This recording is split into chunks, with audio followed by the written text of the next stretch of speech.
Ji, the next topic is difference between stockbroker versus financial advisor. जैसे कि simply ये चीज़ explain करी कि फाइनेंशियल एडवाइज़र डील कर रहा है आपको फाइनेंशियली हेल्पिंग में। इसकी वाइड ऑप्शंस हैं। जब आप बात करें स्टॉक ब्रोकर की तो इसका लिमिटेड ऑप्शन, मतलब ये स्टॉक एक्सचेंज में ही आपकी हेल्प कर सकता है।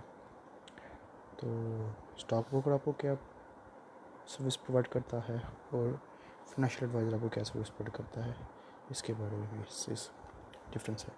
फर्स्ट इसकी डेफिनेशन है, stock broker is an individual who buys and sells stocks as well as other securities through a stock exchange or over the counter for a fee or commission. Simply ये stock exchange में जैसे ही आप उसको payment करोगे या जैसे आप इसका डील करोगे ये आपको वैसे ही स्टॉक एक्सचेंज में हेल्प करेगा।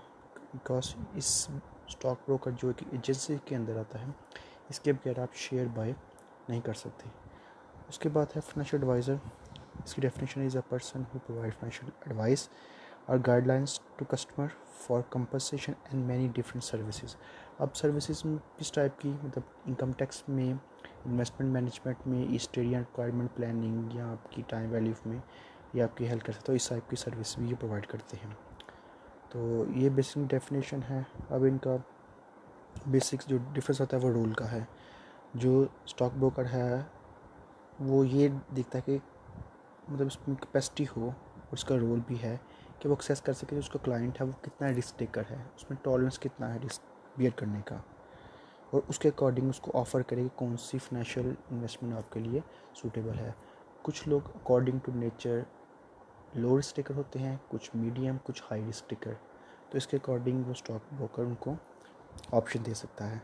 लेकिन अगर बात करें फाइनेंशियल एडवाइज़र की, तो बेसिस काम उसका है आपको गाइड करना या अपने क्लाइंट को गाइड करना, और वो एडवाइस करता है कि कौन सी इन्वेस्टमेंट आपके लिए बेनिफिशियल है, कौन सी नहीं। इसमें रिस्क के ऑप्शन को वो बिल्कुल नोट नहीं रखता, बस ये देता है कि आप कहाँ तक सेफ़ हैं और क्या आपको इन्वेस्टमेंट करनी चाहिए। मतलब इसमें मोस्ट टाइम ऑफ श्योरिटी होती है कि आप सेफ़ हैंड होंगे। नेक्स्ट पॉइंट है मेथड ऑफ एश्योरेंस। अब ब्रोकर जो है वो असिस्टेंट प्रोवाइड करता है दो तरह से। एक है वो आपको जैसे वो स्टॉक एक्सचेंज मार्केट में ऑपरेट कर रहा है वहाँ से आपको फिज़िकली स्टॉक की वैल्यू का या सिक्योरिटीज़ का इंफॉर्मेशन दे, या दूसरा इलेक्ट्रॉनिकली। तो लेकिन एडवाइज़र जो है वो एक्सपर्ट एडवाइस दे सकता है, उसके अलावा उसके पास कोई मीडियम लेवल, मतलब कोई मीडिया नहीं होता इसके अलावा कोई एडवाइस प्रोवाइड करने का। अब थर्ड जो पॉइंट है वो स्टॉक ब्रोकर के लिए कॉन्टीन्यूस इन्वॉल्वमेंट और एडवाइज़र के लिए भी।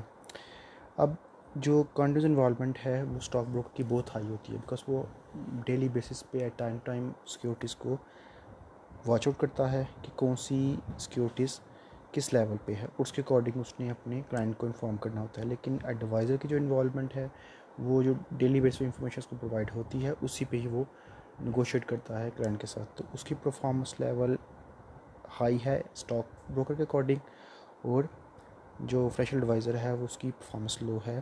तो ये कॉन्टीन्यूस इन्वॉल्वमेंट में आता है।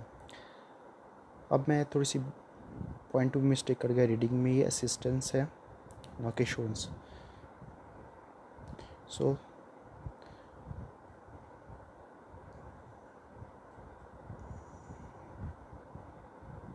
हमारा टॉपिक इधर तक ही है। I want to close this one.